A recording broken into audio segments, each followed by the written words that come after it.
There you are. Alright, we're back. We're back? Are we? I don't see us. Anyway. Are we? Yeah, we're back. We're streaming again. Anyway. Okay, yay! So. Wait. Just when I was winning the argument. So, oh, no. Anyway, AV Unit 1, it's awesome. It's Joker. Someone Joker pointed out, good. it's the Hulk, because in the comics the Hulk has purple pants. Hulk does have purple pants. But that's a lot of pants for the Hulk and not enough green. The Hulk, rips pants. But, yeah. So, Joker. It's quite an iridescent green, so it looks pretty cool. Yeah. Yeah. So, yeah. Continue. It's also Bullpup. Yeah, so it's Australian now.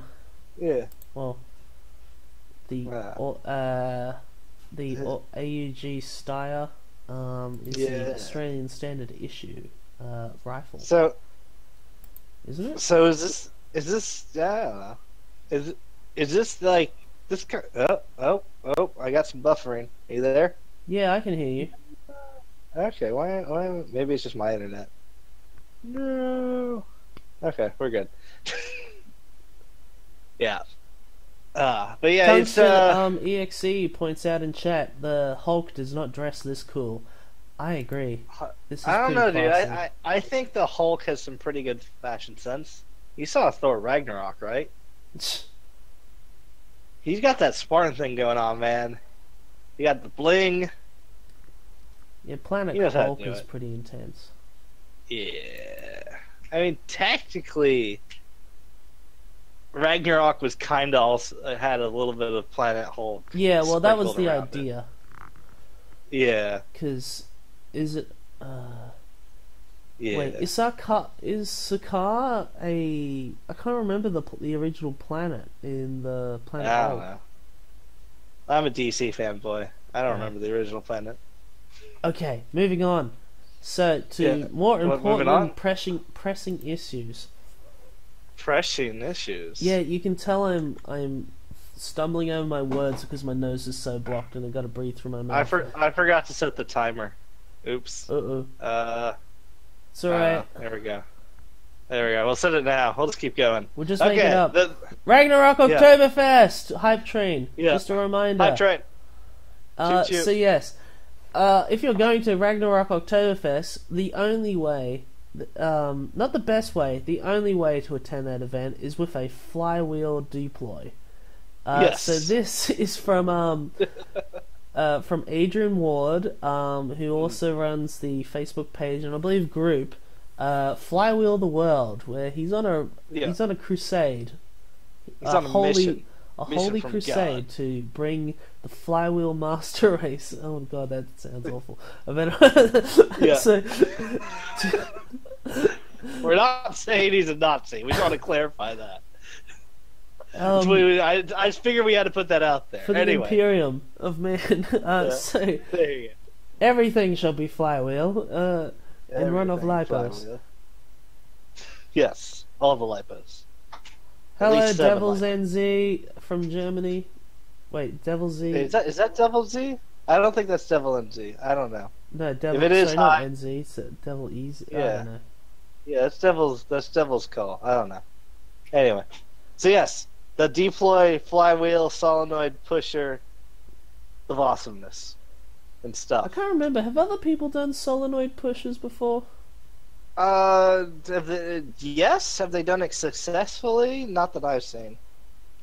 People might have, but this one seems to be feeding pretty damn well. It is Million. Cool. Or I mean, he's saying it's him, but you know, you've assumed Million's identity. Ask him something German. 9? What? It always sounds like you're saying Nani. So it's 9. 9 is no. I know German. Anyway. Yeah. So yeah, solenoid. It seems to cycle pretty damn quickly. I need to. But. Dr. So I've been Chris talking a little bit. People have talked about them for a while. Yeah. The thing is, you gotta. Pardon? I would say we've talked about them. We just haven't yeah. found any that are, work, and he found one. Yeah. So they are rated. They're all just like their force is rated at gram centimeters, I believe. I think so. Well, they'll just say how many kilograms of pull force that they have. Because they are used for like locking doors and stuff locking up roller doors, and I've seen I had a serious look at them going through all the different kinds on AliExpress and that kind of deal. And so like getting something like that produced, of finding one that's a half dart length or full dart length, that'd be cool. Yeah. Well, that one does do full darts. Yeah. At least enough to push it through the cage. No, I mean, you only need to move half a dart length for either a half length dart or a full length. But if you could get a full length dart stroke, then that means you could use either a katana mag or you could use a full length mag. Yeah. Yeah. But so there is a big issue with them though. The longer that they're on, because it is just a coil of wire, the longer they're on, the more heat they produce, kind of deal. So you kind of need to set up their circuit to make sure that they only pulse and then pull back. Yeah. Well, if you see that has a return spring. Yeah. So yeah, it's just. I don't know if he's got it set as like a momentary thing, or he's just got a super. It's momentary. Circuit. This one is semi-auto. Yeah. Yeah. So yeah, but he said. I mean, like it would be semi-auto, but every time you pull the trigger, it pulses and then releases. Yeah. If that makes sense. Yeah, well, you'd have to pull the trigger and release it, so you'd kill the circuit. Okay, if it's like a super simple one where it's just a hold switch. Yeah. Yeah. That's just what he has set up right there. You can see. Yeah. But yeah, so the flywheels, yeah. I mean, we're talking about the solenoid, but the fact that he put a flywheel setup in what looks like a stock deploy is just like I like how it fits basically in the front section of the magwell. This is like very similar to. Well, it's just like his recons. His recons fit, he uses the same design, the same tiny flywheel setup. You know what's cool though? Since deploys aren't really in demand, not yet, but afterwards things might change. Because the flywheel and the magwell is its own separate piece, you 3D print a back, and then you put as many magwells and flywheel kits onto your own kind of like adapter thing. So you could do like a quad. Yeah. So you basically have like a back handle piece with a pusher thing that cycles through 4 different solenoids. Or a shotgun. Flywheel shotgun.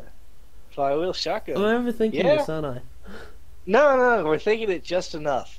I mean, okay, so that's one of the potential things that the tiny flywheel cage and setup does bring is you could just create a mass amount of them and have a flywheel shotgun that's not, stupidly big. It would be big, but not stupidly big.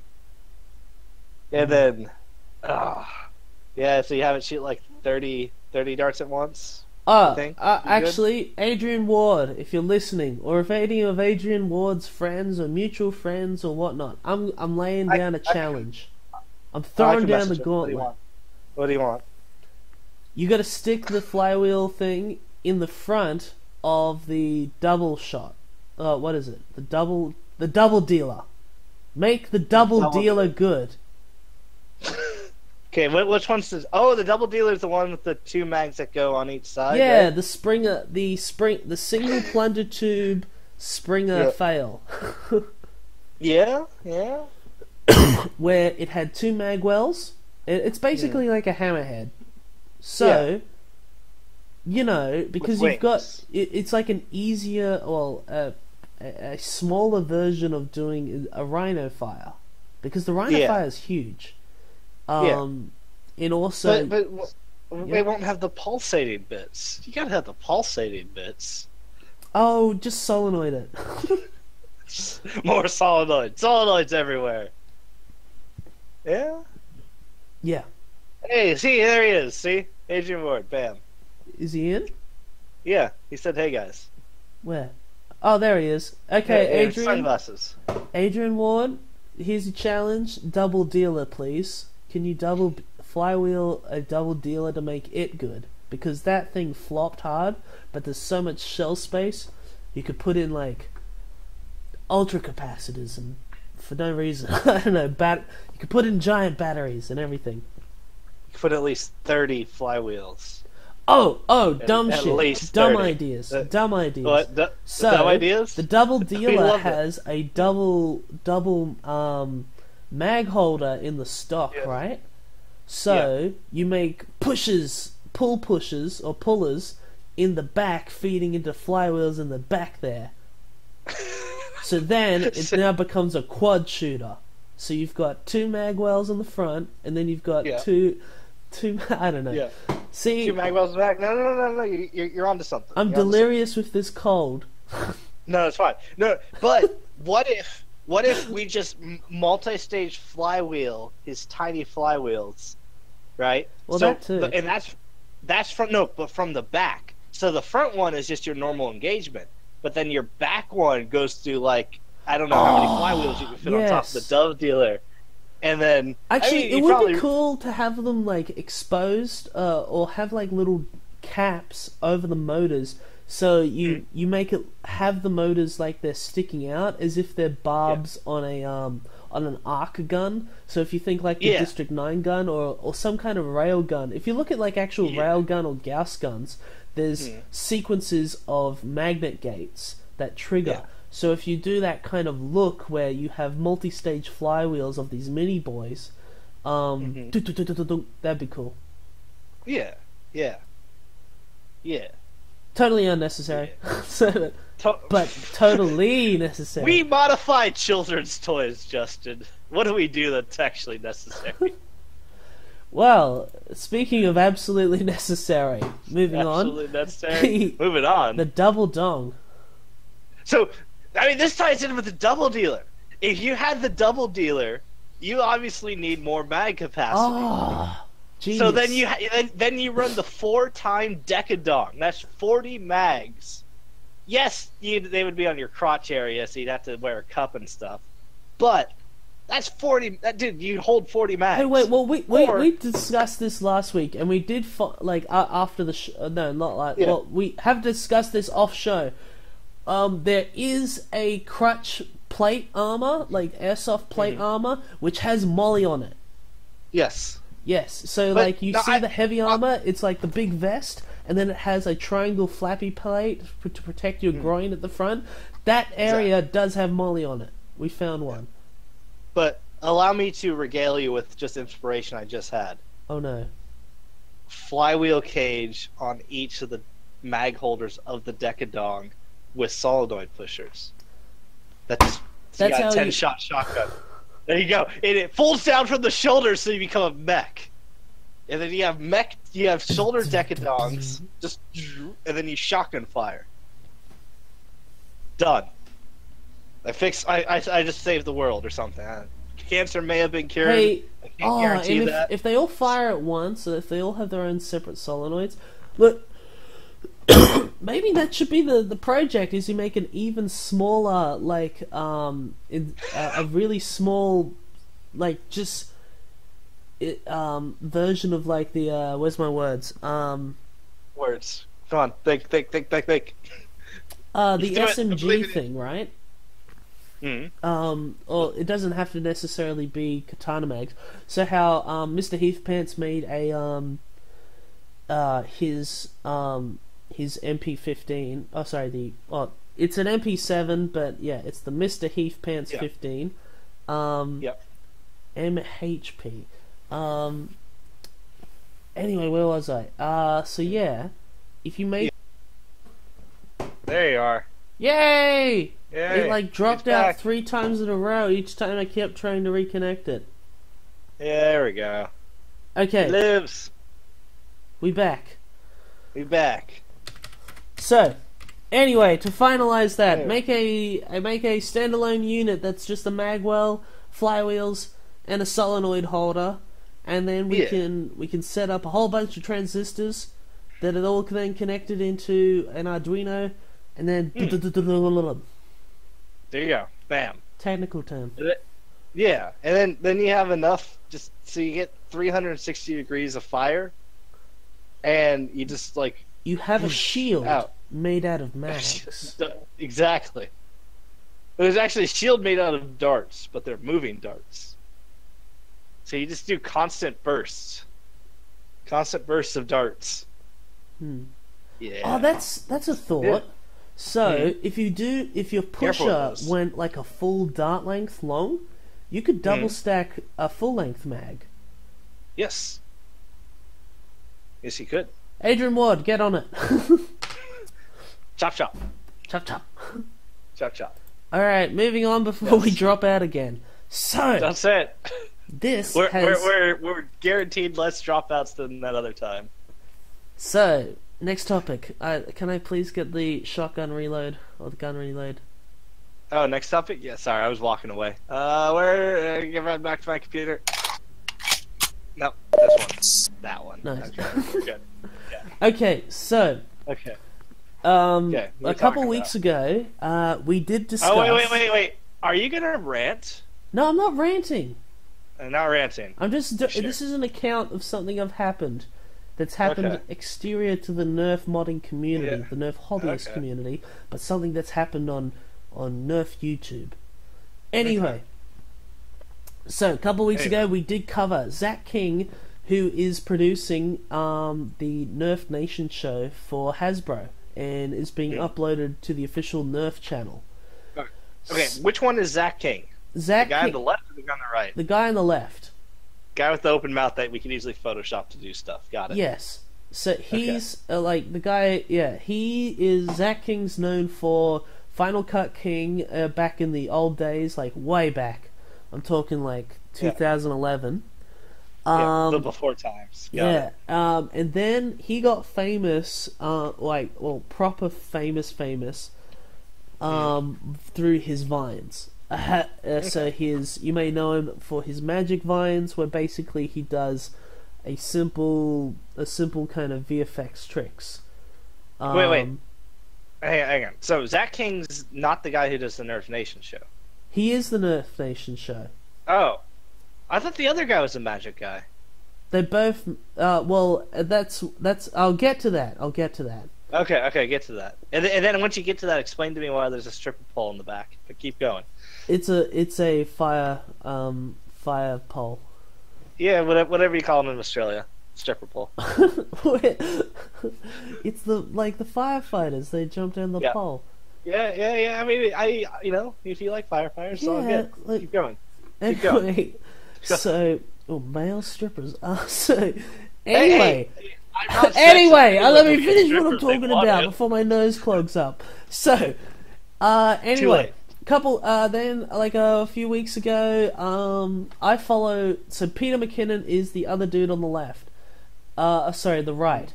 Anyway, he's a cinematic vlogger. He does photography, Premiere, cinematography tutorials, all that jazz. Anyway, at the start of one of his videos, he's playing with a Nerf gun, and he got a Kronos, and he hasn't played with one in years. He fires it, he's like, damn, when did Nerf get powerful and good? Anyway, I'm assuming Zach King is also a fan of him. He got in contact, and while he was in America, because Peter McKinnon is Canadian, he visits Zach King's studio, which I believe they're using as also the set to produce the Nerf Nation stuff. So yeah, this is in their warehouse, their studio, where they've set up these shipping containers for Nerf War stuff, shenanigans. Yeah. Which I guess is kind of similar to how if you guys know of Node is the the gaming project for Brandon Latch, from formerly of Rocket Jump, now runs Stress Level Zero, the game developer, and Corridor Digital. Anyway, they do the Nerf War stuff on the side of their like production house. Anyway, where I'm going with this. So Peter McKinnon went there, they had a Nerf War, they actually recorded like a Nerf game with GoPros and stuff and editing. So technically that counts for an episode of Nerf War or Nerf gameplay from on Aldos's channel, I guess.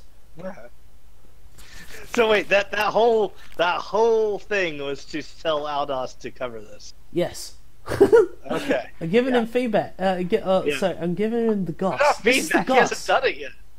This is goss. I don't know.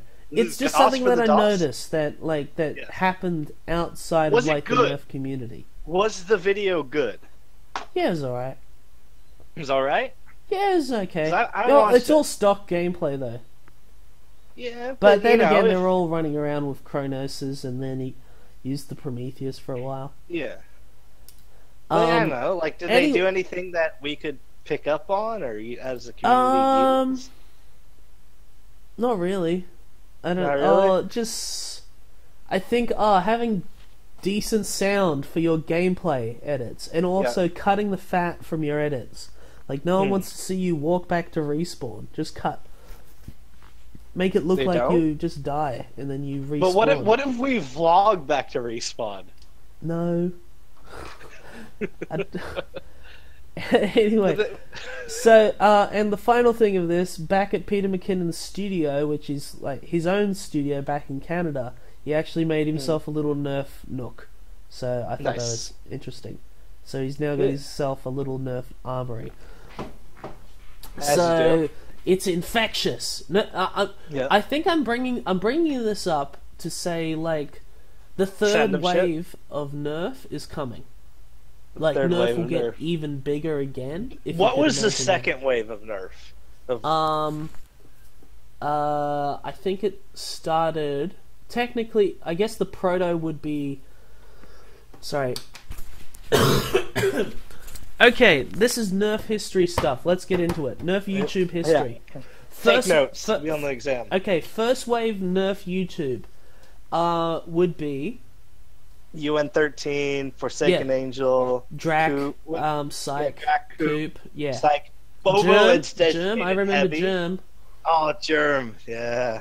Him and Drac were mates, so it's a shame that like he disappeared. Yeah. Anyway, so that's first wave. Was Pocket YouTube? No, Pocket was more bloggy.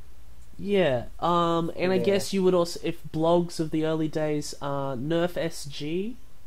Nerf Singapore, whatever, his blog. Nerf Modern Reviews. Yeah. Yeah. Anyway, so second wave, I would say started with you're not gonna like it. Started with Nerf Boy Productions. He's like proto second wave. No, I'm indifferent to him. He just makes I understand I understand history. You know, Nazis did happen in history. Shut up! Alright, don't equate. Leave him alone. He's just some dude. No, it's fine. It's fine. It's all good. So, anyway. And I guess we're part of second wave as well, because remember, Coop had a lull, and Drac also had a lull at the same time, and that made us think, like, well, no one else is doing it, and we've always wanted to do it, we should do it. Yeah, so we did it. And then Bobo I guess we were part of like, the startup of the second wave. And so with what I don't know if we were the startup, but we were definitely part of the second wave. Like, as in the Nerf hobbyist side of Nerf YouTube. And then with Nerf YouTube, then you had also, after Nerf Boy Productions, you also started seeing PDK Films did his first stuff. And then also Aaron Esser and all that kind of stuff. And then Coop came back and he did his whole personality transformation and like got serious about producing his content. And to be very blunt, he wins at he's won the whole Nerf unboxing game. hands down, because he's just he's won the Nerf entertainment business game. Yeah, like he's doing this as a full-time job. He enjoys what he does. That's it. At the end of the day, he enjoys what he does, and that's kind of what we all want. Yeah. So anyway, well, I bring it up because like he just releases videos to his schedule. Yeah. He doesn't give a damn of like trying to get the blaster out first, right? So like I got just something I noticed with the Thunderhawk view count. I did my unboxing first. I think I've peaked at 72,000. 77, but yes, something like that. Yeah. Then Drac brought out his a week later, and I think he's at 80. And then a couple days after Drac, Coop releases his just on his normal schedule release time, and in a half a day he got 120,000 views.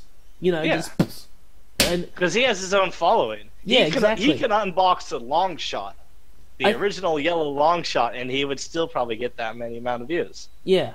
So everyone, I think I bring this up because everyone's kind of dismissive of Coop because he's gone. He kind of got pushed away from the community. Like when he did the Straven on Nerf Haven, everyone gave him shit for the Straven, but then everyone after he leaves, then everyone makes their own Stravens, and it's one of the most popular Nerf integrations ever. And so I think Langley talked about that when we had him on the modcast ages back. So, where I was going with that is, remember the Nerf hobbyist community, or like the Nerf competitive scene, or whatever, that, you know, what we kind of mostly target, and what Coop targets, Jangular, Aldos, and everyone else targets, is incredibly small. I'd say it's only like 10 or 20,000 people globally. Yeah, it's a grain of sand. Yeah, whereas there's always more people outside your community. So, like, for instance, just here locally, you know, we've been running Melbourne Humans vs. Zombies for years now, and I think we peaked at like 40 players or something like that. You know, they put on the first, what is it? Z-Town. The day game had 400 players. The night game had 500 players. Where are all these people? Like, you know, so there's a lot more casuals or people who just like Nerf in general.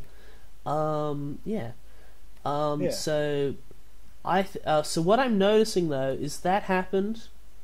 So this whole Peter McKinnon thing happened. And like a lot of YouTube channels are just doing the Nerf gameplay stuff. So, and also you saw recently, what's his name? Sorry, Adam Savage did his Nemesis build, and it's funny how he basically did the mod of 2017, but has gotten more views than anyone else. Because he's got. I mean, he's Adam Savage, man. Exactly, I know, but he's got like 13 million views, but I just thought it was amusing that, you know, how insular, like, sometimes the communities can be in that kind of overlap of viewership and that. Bye, Dr. Chris. Dr. Chris is leaving chat. So, and where I'm going with this is, I think there might be, like, another third wave. There'll be a third wave of kind of viewership boost. Because it's like becoming more ubiquitous. With Rival, it's becoming more ubiquitous. I can't even pronounce words right. It's becoming more popular again. Like it's the next level of popularity. Like you know, Jared's Nerf War, and that kind of stuff. Yeah. So like there's that kind of thing. So this is maybe something for Nerf YouTubers and the Nerf hobbyists to kind of take into consideration and be patient with, because there's going to be new people and you got to be nice to them. Everyone starts from zero. Be nice to everyone. Yeah. Unless they really don't deserve it. Yeah, but you got to be nice to them first to find out. No. You got to be nice to them until you find out that you shouldn't be nice to them. You got to be polite. Yeah, everyone's useful in their own way. They could be of use to us. Damn. But yes. Yeah, so I just thought it was something noteworthy that happened outside of the community. All right, cool. But I mean, I just wanted to add on to that from outside looking in, because I've been in contact with a few LARPers over here in California, and they're the way I've described Nerf, and these are like old LARPers. These are like in their 40s and 50s, and they're saying it's something I've been saying. It's something that they've confirmed, and whether it's true or not, we'll see. Is that Nerf right now is where LARP was in the 90s, maybe late 80s, early 90s. Yeah. Everyone made their own stuff. Everyone, it just kind of it was super niche. But it took them from like 90s to like 2005, where it's taking us a lot. We're moving a lot faster because we have the power of the internet and we can show off stuff. Yeah. And we're already to that point where there are companies making blasters for the community. There's companies making aftermarket parts for the communities. We're making aftermarket parts for the community. And like even Maker's Muse, when he did his video talking about how to make money from 3D printing, he talks about one of his points was printing your own designs, and he specifically cites Nerf printing 3D printed Nerf aftermarket parts has become very lucrative. That's his direct wording kind of thing. Yeah. So it has, because 3D printers are broken out of the box. Not everyone knows how to use them. And then there's enough of the community out there that... No, I'm just saying that outside even the direct hobbyist community, people have noticed that you can make money selling aftermarket parts. Oh yeah, yeah. And like, look at how many Strife iteration versions there are. So many. Well, I mean, because so many people are making aftermarket parts for Strife. Yeah. If Hasbro one day we should have put this on here, but did you see Sykes' unboxing of the Auto Strife? The Select Fire knockoff Strife? Which has... It comes with a knockoff attachments, which are basically the worker attachments? Yeah, the worker attachments. Yeah. No, I've seen the attachments. I have the link up. I have one on order. I'm just trying to find the cheapest shipping. Yeah, so I just thought that was funny that it's become so big, and that people are copying the aftermarketers. Yeah, I mean, China's always going to copy. But yeah. I mean, so here's not just China, just to be blunt, it's already... Well, there's already people already know, and people already copying each other's designs, even within the hobbyist community kind of deal. Oh, yeah. Well, everyone's done their own iteration of a Strife Flywheel cage, and, you could technically say everyone's just copying Dr. Snickers, but, it's not caricatured as that. I suppose this discussion, we might save this for next week, and we might invite Jangular on to talk about it more. Talk about the community. Yeah. We sniff our prayer hands, and and there we go. We got competition is good. We got to sniff everything. Options are good. We'll have to see if I don't know if this time will work for Jangular, but we can do a different time if we need to.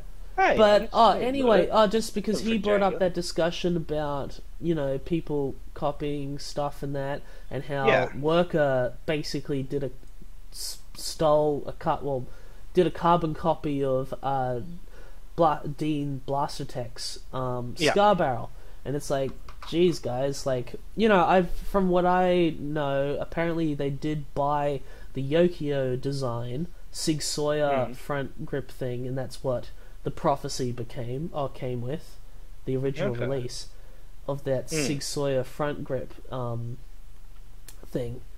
So, but I think they actually Worker did end up employing Yokio. So, I think Sykes more knowledgeable on who's who in that kind of scene. But we'll get Syke on next week too. Let's get everyone on. In fact, there'll be no audience. Everyone's invited on next week. No. XLR Moop. Is it Accelerate Moop? Who's Brad? Oh, that's Brad. Yeah. Yeah, Brad, who brought in his brother's design, the Mega Hammer Shot. Yeah, he points out all the Mega Hammershot cylinders. Everyone's got their own version of the 8 one. Yeah. Yeah. Yeah. I don't know. And then I'm just thinking of, like, so why is that okay? But then, I remember, this isn't, like, endorsing or that kind of thing, but I just, looking at it from an looking at it objectively, just to ask the question, is that, why is it okay for that kind of copying, but then, what's his name? Spenceworks copying, direct copying the, what's his name? Damn it, my words. Roboman's, carbon, plunger tube rod. Yeah. But then, I believe Worker or something, or somewhere on Light Take or that, also made a copy of it as well. Just using the carbon fiber rod and then just a threaded bar through the middle of it. Mm. Yeah. Hey, it's Yutaro KitKat. Hey. Who's that? Yutaro did the Mega Hammershot. He's Brad's brother. That's Brad's brother. Daniel. What's up, Brad's brother? No, he'll be forever known as Brad's brother. It's Yutaro KitKat, man. Anyway, he asked, has anyone copied his Mega Hammershot? No, only me, and I asked your permission. Yeah. but so Big NZ, it's that type of mentality though. It's read it for the audio listeners. Listeners, read out. We have audio listeners. It's Big NZ says when he copies stock Nerf parts, he doesn't feel bad, but he'd never do that with aftermarket parts. However, you're not clone copying Nerf parts, especially you're making them in different colors. You're making them transparent. Would you still feel bad? Let's say one aftermarket person. I'm going to throw some. I don't know. Jace 3D. Jace 3D won't do. Let's just say won't do some clear thing, and a bunch of people want a clear thing. If you were able to cast that, I mean. Well, the problem is like if he's bought like the part and then he copies in the part. I don't know. Because he's I think it's a question of IP. It is IP. Let me finish. Yeah. So he would never cast without permission, but I'm more going in. So if you copy Jace 3Ds, Jace 3D gives you permission.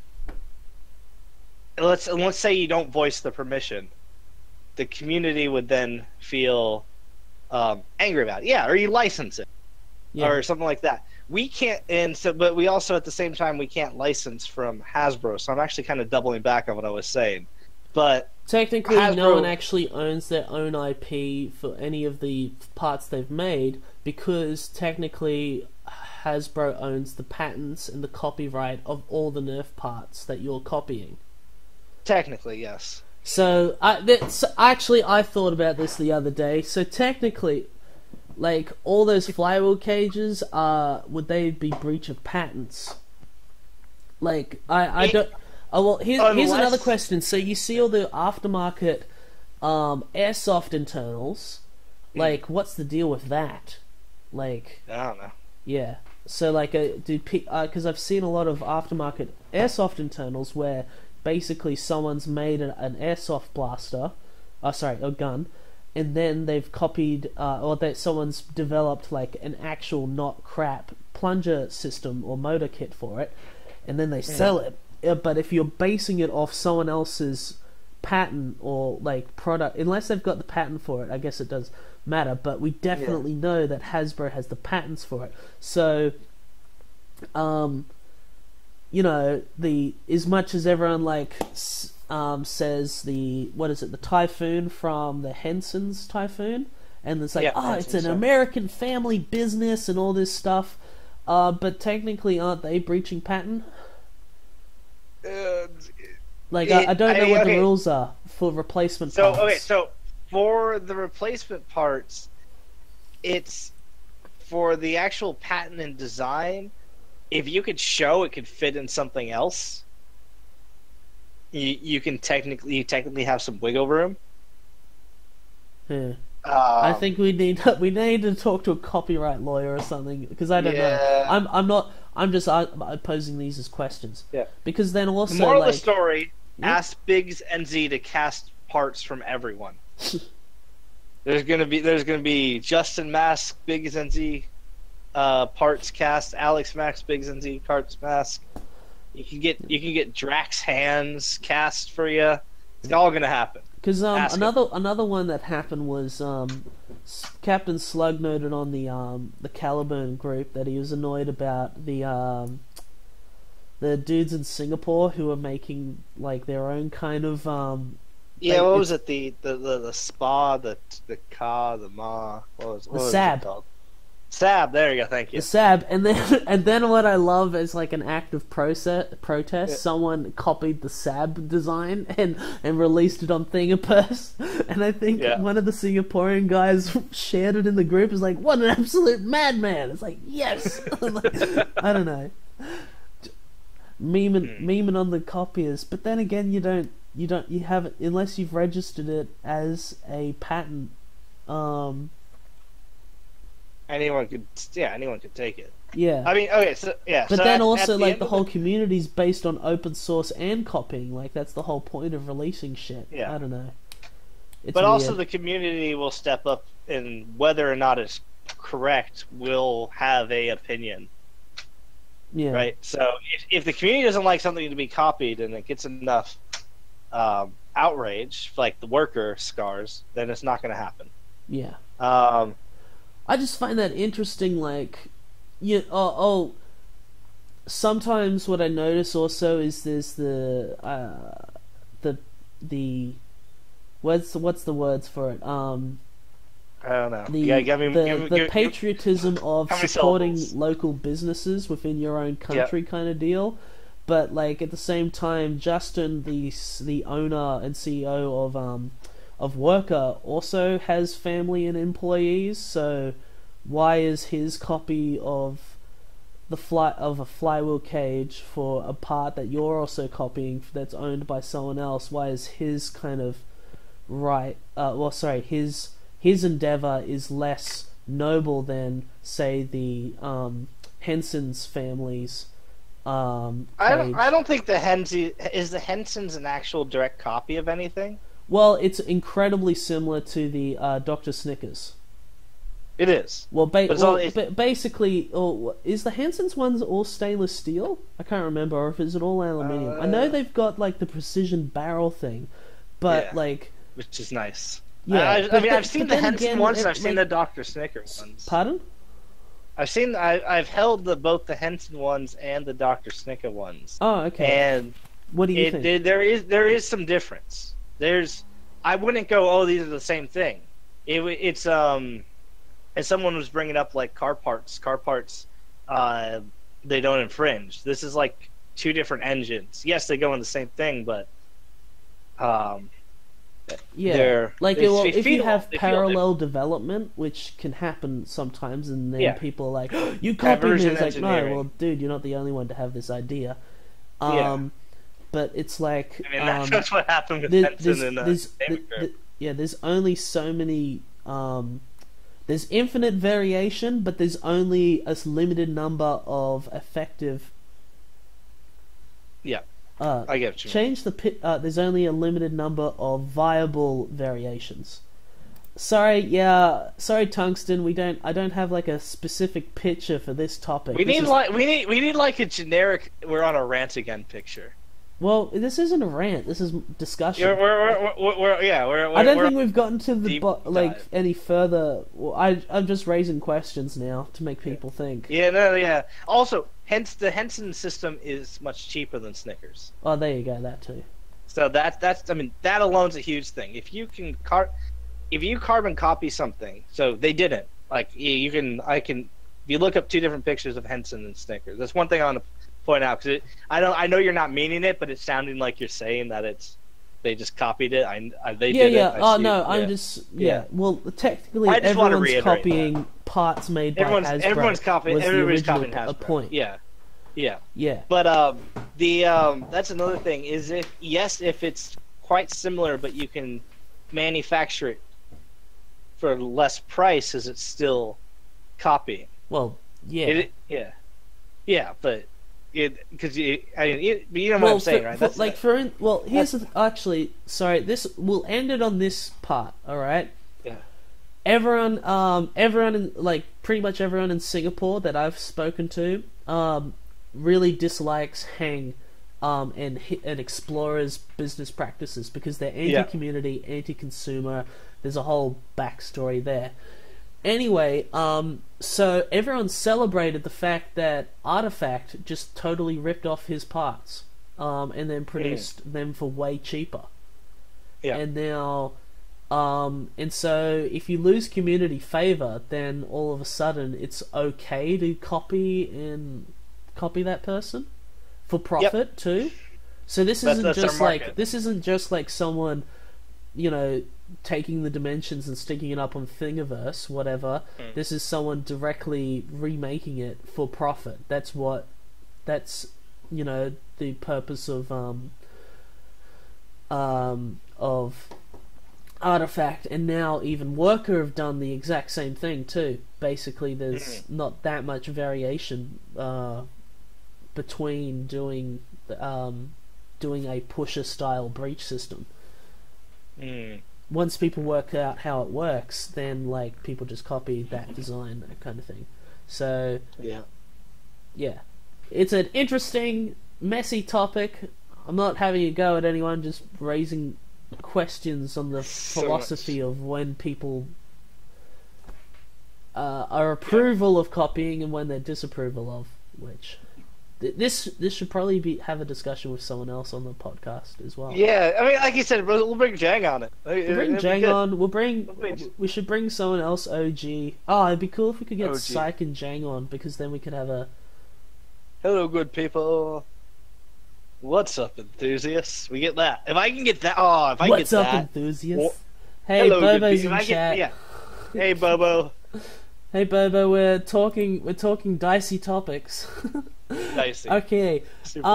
We might be over time, or let's keep going. Let's keep going. Okay. Let's go. I got 13 minutes according to this timer because I started late. Yes, we're over time. Let's keep going. Dropouts. All right. Let's find. We're getting away from Nerf. So really quick. D&D. D&D. Yes. Okay. So I got some people who watched the Power Hour last week, last whatever time. Feels like a year ago. Yeah, I got the taste of Dungeons and Dragons again. I TPK'd an entire 9-year-old party, but you gotta do what you gotta do sometimes. I actually quite enjoyed that. I don't think I'm allowed back there, but I haven't actually asked, so we'll see. Anyway, we might get you. Sorry, just interrupt, Bobo. We might get you on. We'll do like a community discussion thing about copying and shit. I want Bobo on. We might have to do it as the modcast. I don't know. Oh shit! Yeah. Anyway, yeah. Continue. So I'm looking for a DM for D&D 5e. I need Yeah, Puffin Forest is amazing. If Puffin Forest listens to us, please notice me. I watch all your shit and you're awesome. I highly doubt he listens to us. So anyway, yeah, so I'm looking for a dungeon master for D&D 5e because I need to actually immerse myself in the rules of 5e and just basically get used to the systems and mechanics of it again. And because I want to do a monthly one shot on just kind of like a podcast-esque live stream style monthly one shot of doing a more unique-esque design for Dungeons and Dragons, something you don't see in Dungeons and Dragons. But I have to fully hash it out. And to fully hash it out, I need to start playing this again. So if someone's Bobo slide me some DMs, many DMs. If you have experience, contact us on the Facebook page. I'll get back to you. The one shots will probably also open to our patrons to join us, and it'll just be like once a month. But yeah, so Dungeon Masters, contact me. If you have a friend that can Dungeon Master, contact me. Doom. Yes. All right, now let's get into anime. Anime. So, what is Goblin Slayer? So, I only have a brief idea of what Goblin Slayer is. What, you haven't watched it? It's not out yet. Oh, what? There's a trailer for it. It piqued my interest. Okay. So, yeah, Goblin Slayer is this guy in there's a world, fantasy world. There's the guild, which the adventurers. This guy only kills goblins. All he does is he hunt down and brutally murders all goblins because he hates goblins. And goblins are usually like really weak creatures in most fantasy genres. This kind of one's no different, but the goblins in this world are a lot more cunning, and they can kind of like wear the skin of dead humans and stuff and puppet it around. Not well, but enough that in like a dark area you couldn't really tell. And there's a lot of violence and a lot of other thing that happens that I push the channel to be. We get demonetized if I mentioned it, but this is like a really gory, dark, cool-looking anime that I think I already know the twist. That's what's going to happen because it's too obvious not read into this. But a buddy of mine suggests, "Oh, what happened?" I'm playing the trailer. The trailer. Yeah, keep going. Yeah. So a buddy of mine told me about this. He's like, you gotta look out for this when it comes out in, I think it was like September, October. It's good, and he said it's up my alley. And he knows I like the dark, really fucked up shit. So, yeah. Yep. And so he wears this battered armor. It's not actually like he's really high level, but his armor is just very basic and everything. And there's like little character blurbs that I've read on some of the wiki and stuff, and they're talking about his armor's perfect for just killing goblins, and that's it. Oh, don't show all your nudes, Justin. Trailer two. Yeah, the second trailer is a little bit better, but yeah, it looks good. It looks good, and I'm quite excited for it. And I'm purposely not looking too much into it. I don't know if it's an isekai. The dice thing actually makes me think it's an isekai, but I really hope it's not. I just hope it's he just murders the crap out of things, power fantasy, and type scenario, like a One Punch Man with a sword. Yeah, I don't know. Yeah, but you gotta understand, the goblins are like stupidly weak. Right. So it's just like, why does this guy just kill goblins? Why are these people getting killed by goblins? I'm pretty sure if I was told the correctly, twist is he's a goblin. That honestly, I think that's it. Yeah, probes. It wouldn't surprise me. I'm like, yeah, that's probably the thing.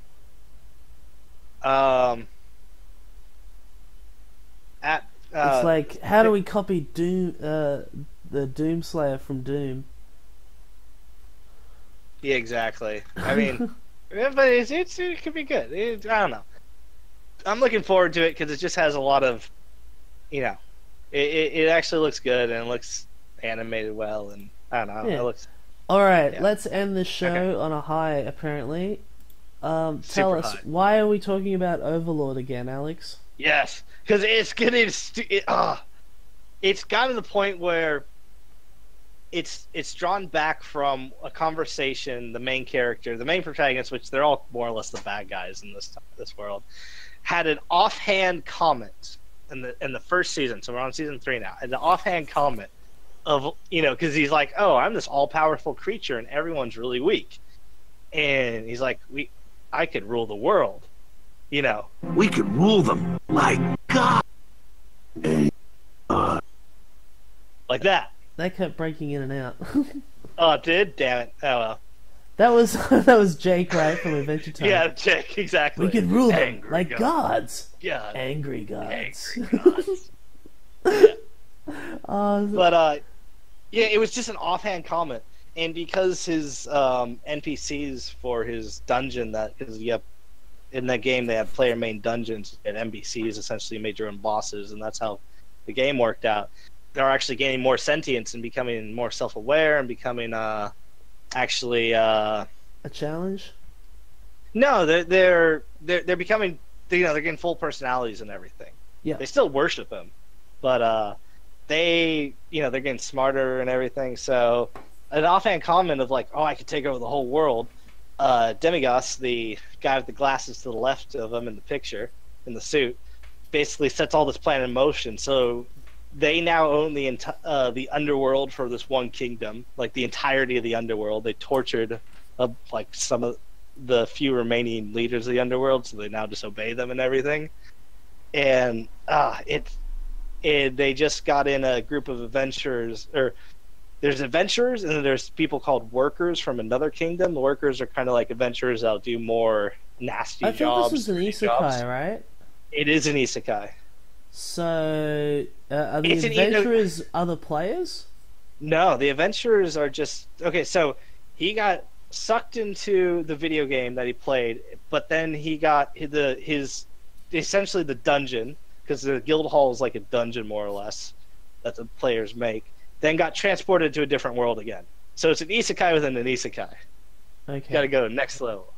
So he's not familiar with the world, and everyone's pretty damn weak. Right. Yeah, so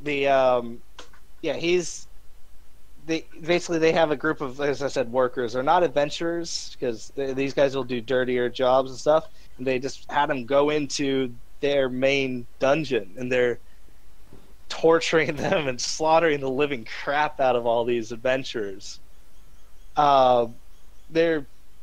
Anyone who is still breathing after they're done fighting them, they're healing and taking away for something, and they haven't touched on that yet. But it's just like it's good. It's like all the plans are coming together, and plans he doesn't even realize that are set into motion, but all his followers thinks that he's this big overarching master, schemer, and he's developed them all. Those are all the plans he's aware of are happening. It's great. It's just like everything's coming together, everyone's dying, he'll rule the world. The end. Nice. Yeah. As you said, but is it like funny or like? It's good. It has actually a decent amount of humor in it. It sounds like, well, for that to work, it's because he's like OP and stuff. It's kind of like that One Punch Man joking. Okay, honestly, he fights in the first season. Yeah. And then in the second season is literally character development for the third season. Okay. So he's raising. He's captured and. Some of the local creatures like lizard men, and there's a god of the forest that he captured, and he's training them to see if he can help them level up and become stronger, and then he's having them fight those other people. Yeah, so it's good, and then you actually see like proper. Wait, so he's become a Pokemon trainer. Yeah, exactly. He's become a Pokemon trainer, and his Pokemon are actually gaining like full-on sentience. So like his butler that's getting a little twisted. It is, but it's good. It's good. His Pokemon are getting full-on sentience. So like his butler dude decided to rescue this random girl in season 2, and now he has like a human companion, and it's like, why do you want this human companion? And it's just like, it is twisted, but it's great. I love the fucked up shit. Okay. Yeah. All right. Yeah. So, I think that wraps it up. How much time we got? We're already over. Oh, okay. 18 minutes. Excellent. All right. Thank you very much, everyone, for tuning in and watching, chilling with us. And let us know if you wish to help Alex organize a game of D&D. Yes, Pimptimus had already mentioned. Contact me on the MTB Facebook. when you can, and then I'll get back to you. Yeah. So go check out all what's his name? We'll link stuff in the description of stuff we talked about. Yeah. And all those people. And yeah. We'll see you next week. Thank you very much for watching. See ya. Bye. Later.